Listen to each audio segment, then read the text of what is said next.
Depuis plusieurs mois déjà, une vingtaine de sans-abri a élu domicile en face de la gare Matabio. Un campement qui rappelle étrangement celui des enfants de Don Quichotte, mais qui dérange. Cet été, un fait divers a mis le feu aux poudres. Khadija, une jeune femme qui s'était installée depuis quelques jours avec les SDF, est retrouvée morte, noyée dans le canal, le 9 août. Le principal suspect, un homme de 42 ans, est maîtrisé par les campeurs qui prodiguent les premiers soins à la victime. On la connaissait et puis faire du bouche à bouche à quelqu'un qui finalement n'est pas réanimé, c'est pas facile à vivre.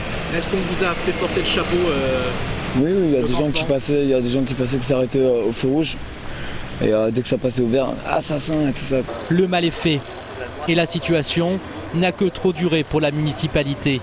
Fin août, le maire de Toulouse décide de prendre un arrêté d'expulsion. L'ultimatum est fixé au 8 septembre.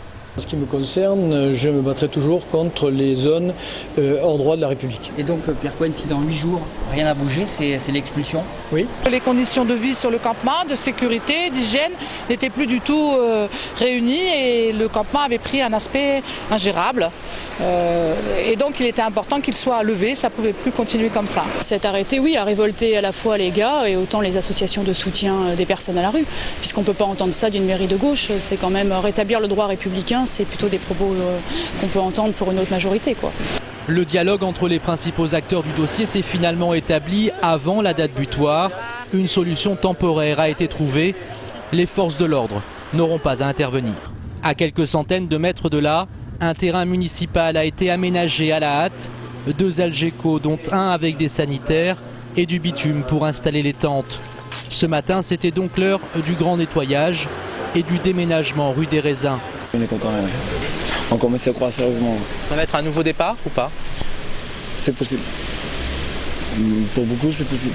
Il y a du boulot, quoi. C'est que le début, et entre la mairie, les nanani, c'est un peu le whack, donc on va voir, c'est du boulot. Surtout, ce qu'on veut pas, c'est que ça soit une situation qui s'installe, qui reste à 1 an ou 2 ans. Car l'objectif de ces 21 sans domicile fixe est ailleurs. Construire avec l'aide de la municipalité un projet collectif de lieux autogérés. Cela pourrait prendre plusieurs mois, mais qu'importe, les campeurs ne sont pas pressés, mais déterminés.